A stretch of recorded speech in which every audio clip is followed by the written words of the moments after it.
handful of smiling dads mean to you? I know how much you miss your dad.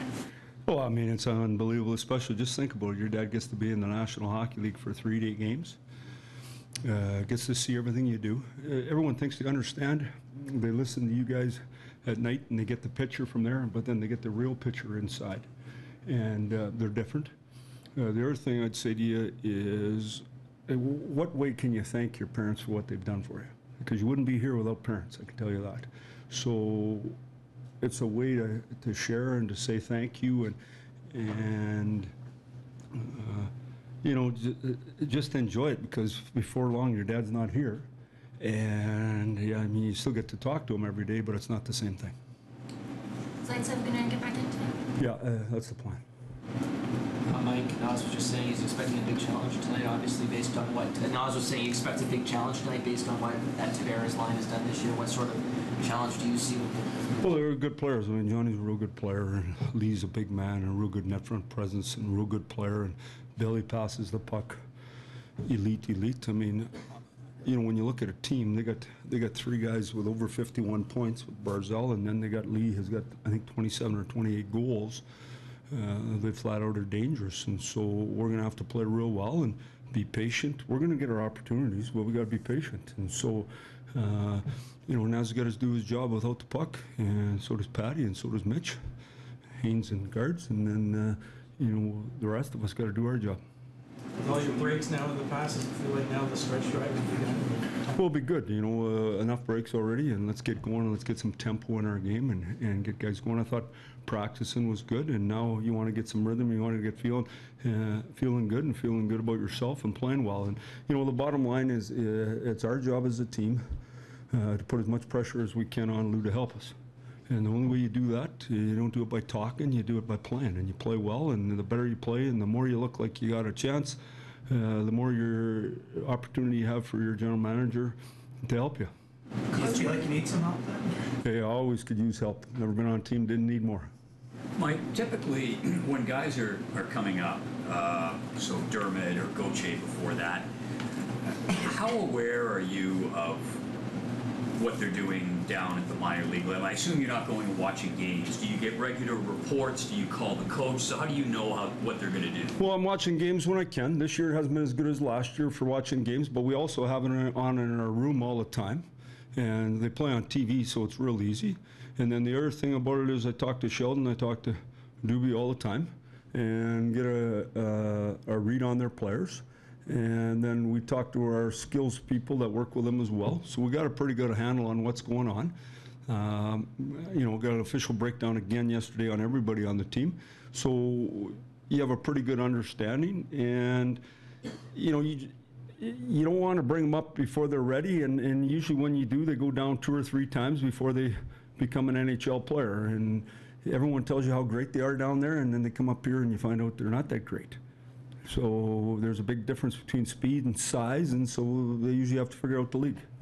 Will they be aware of, for example, will they be using the same power play there that you're using here? So if you want to slot a guy in a special team that's second. Sure. Well, lots of things are the same. In the end, though, they got to find a way to win the game.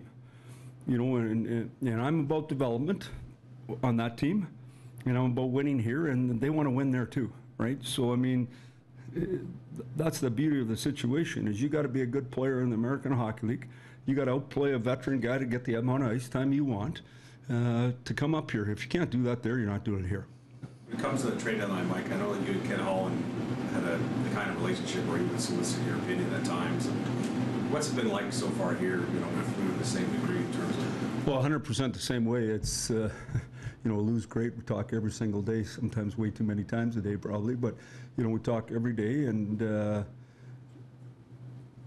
you know, I think what you do is in the end, he's got to make the decision, but he gathers all the information, whether that be pro scouts, amateur scouts, Shanny, Kyle, Sheldon, gather all the information and then make the best decisions to help your team.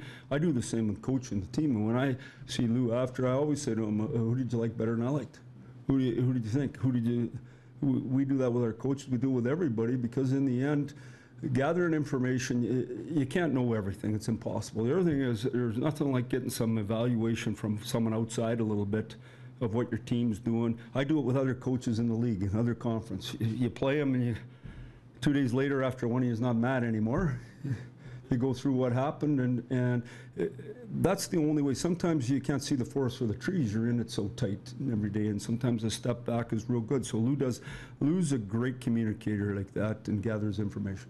I assume Matt Martin has been a good soldier about sitting the last few games, though. I think this one will sting more if he doesn't play against his old team. Yeah, no question about it. We talked about that. Him and I met, when did we meet? The first day after the All-Star break. And you know, there's no one likes getting bad news. I don't care who you are. The other thing about it is that you want everyone on your team to be important, and how do you make them important? And when you don't get to play, no matter what you say to a professional athlete, they get rewarded with ice time, period.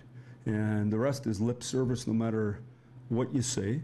It doesn't make it any better when you sit down and chat. It still stings. Marty was a big part of that team and is a big part of our team, but he's not playing tonight. And so that makes it hard, doesn't make it easy for me, doesn't make it easy for him. That's just the reality of the situation. And when we sat down and talked the other day, you know, obviously he had an opportunity to talk, and so did I. What do you like about your team through the first 51, and where do you see the most room for improvement down the stretch now that we're kind of in this second half? What do I like about our team is I like the pace that we can play at. I like the intelligence level of our team. I like the depth in our positions. And yet I want to see it every day.